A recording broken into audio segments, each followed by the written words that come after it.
everybody, welcome to J Stern Designs. This week we're going to take a break from doing shirt techniques to do a little men's sewing. My husband loves to ask me, do you know anywhere where I can get this fixed every time he rips something or needs a hem on a pair of pants? So the other day he asked me, do you know anywhere where I can get my belt loop fixed? He ripped it right off the back of his jeans, and I've noticed that this is a common problem for him, so I'm guessing it may be a common problem for other men as well. I think it's the way they wear their belt, and it pulls on the bottom of their belt loop.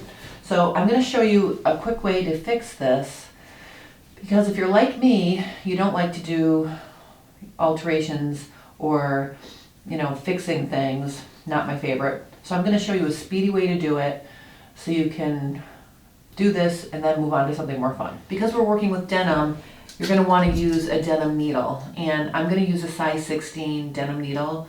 The reason why you want to use denim needle is because they have a very sharp sort of like a wedge sharp point. So it will be able to pierce through the heavier fabric without stressing out your machine as much. And I'm going to use a size 16 because this is a heavy duty job. The next thing you're going to need is some fusible interfacing. I've cut 2-inch squares of my cotton fuse. It really doesn't matter what kind of interfacing you use. You can use black, you can use white.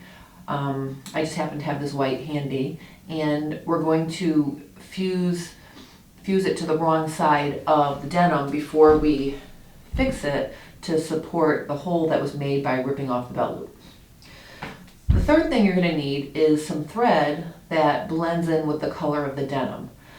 The reason why we're picking a thread that blends with our denim is because we're going to let the existing bar tack on the belt loop stay. We're not going to take that out, and we're just going to stitch a little bit above it. And I'll show you that when we get to that step. All right, so let's get started. All right, so here's the back of my husband's jeans, and usually the loops that have the problems are the ones either side of center. The center one is still firmly attached. This one has been completely ripped off, and you can see I have a little hole there. And this one is about to fall off. You can see how it's just holding on by a thread. So I'm going to help this one come completely unstitched. I'm going to use my seam ripper, and I'm just going to snip it off like that.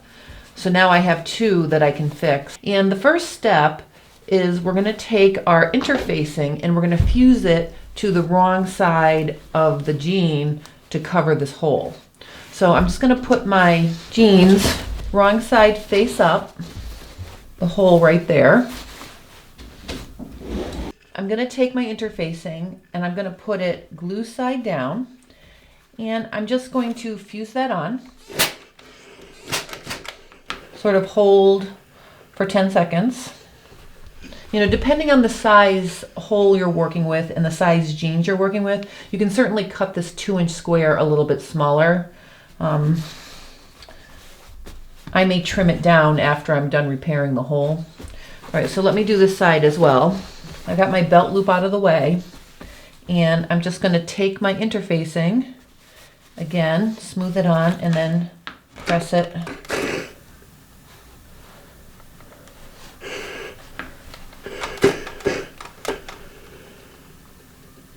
Okay, if you have a really big hole, or if you feel like you want to have more support, you can actually double up your interfacing. So I'm going to stick a second piece of interfacing on top of my first piece, and I'm going to fuse that on.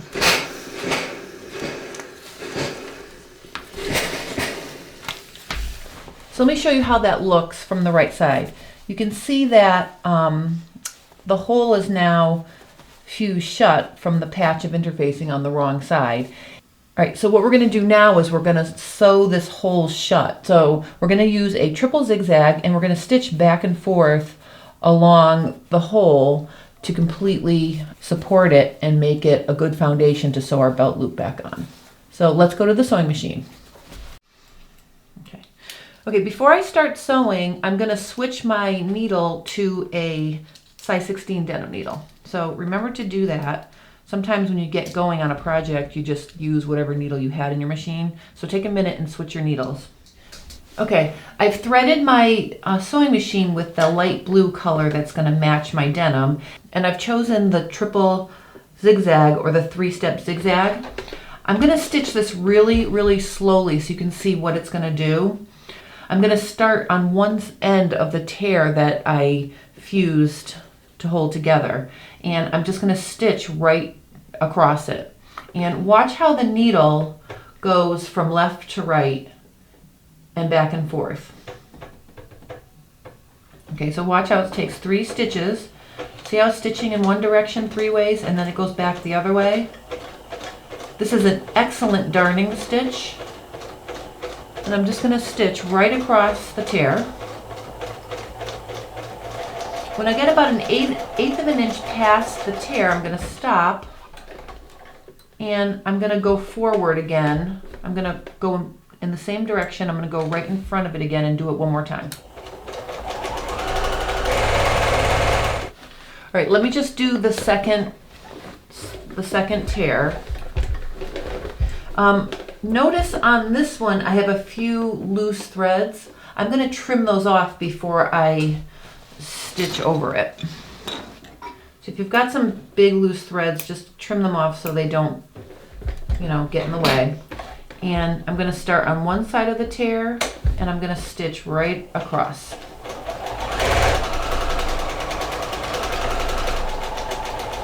When you get to the other side, you could also reverse and go in the opposite direction if you'd like. So I can reverse.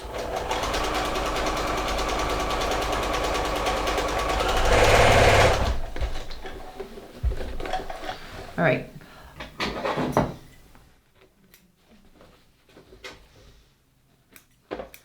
All right, so let me show you what that looks like. Okay, you can see what that looks like. And what we're going to do is we're going to stitch our belt loop back on, and it's going to cover most of that stitching. Okay. So what we're going to do before we stitch the belt loop back on is we're going to look underneath, and you can see how there's this tail that was folded under. I'm going to trim that really close to my original bar tack because I want to not stitch through it. So see how I clip that right off? The bar tack is still holding the end of it there. So what I'm going to do now is when I go to stitch this on, I'm going to stitch right above that thickness. So I'm going to stitch right above the bar tack through just one layer of the belt loop. And that will make it easier for your sewing machine to sew it on.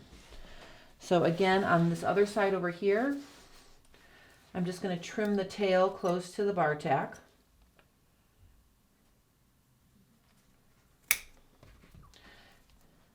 Because the bar tack is holding the end of the belt loop folded over. If the stitching didn't rip, the fabric ripped. Okay, so I can trim this pretty close and it will stay secure because the original bar tack is there. So I'm just going to trim that pretty close. And then we're going to go back to the sewing machine and we're going to stitch it right above the original bar tack. Okay, we're going to switch our stitch back to a regular straight stitch. And I'm going to position my belt loop and get it ready to stitch on. But the one thing you want to be careful about is you do not want to pull it, you don't want to pull it really flat because there isn't going to be room for a belt to go through there. So actually relax it, like push it. See how I'm pushing it up a little bit? That's a lot. I'm exaggerating. But you just want to leave a little play so there's room for a belt to go through. So I'm just going to position my belt loop back over my area that I darned. And I'm going to put my presser foot in the middle of the belt loop. I'm going to start in the middle. I'm going to stitch to one end and then I'm going to back up and go in the opposite direction. If you try to start at the very edge of the belt loop, sometimes your sewing machine will push it forward and it will be crooked. So it's better to start right in the middle. I'm going to put my needle down. Okay, so I'm going to start stitching forward. And then when I get to the edge, I'm going to hand walk it to the very edge. And then I'm going to press my reverse and I'm gonna go backwards. And I'm gonna go back and forth like 4 times.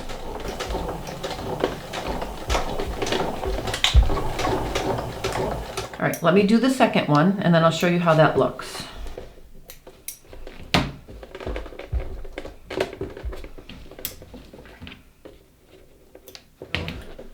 Center my needle in the center of the belt loop, right above my original bar tack that's still there, and I'm going to stitch forward.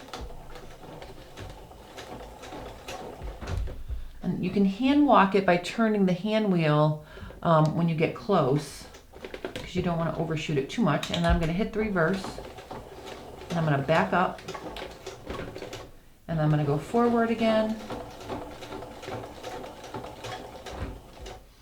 And then I'm going to go reverse again.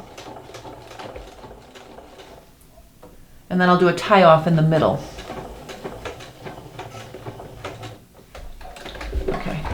Okay, you can see I've got my bar tack, my new bar tack that's holding the belt loop secure.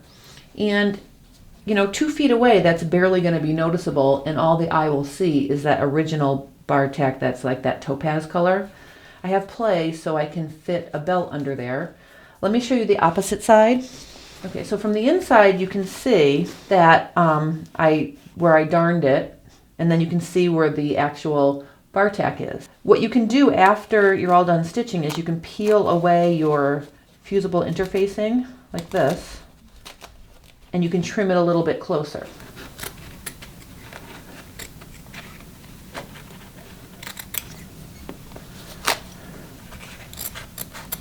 There we go.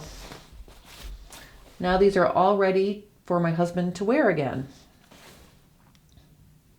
I hope you found this quick tip helpful. To continue with our theme for Men's Sewing Week, on Thursday I'm going to show you how to hem a pair of dress pants with a cuff. If you're new to hemming pants, cuffs can look scary because it's a folded up cuff and it looks like it's pretty involved.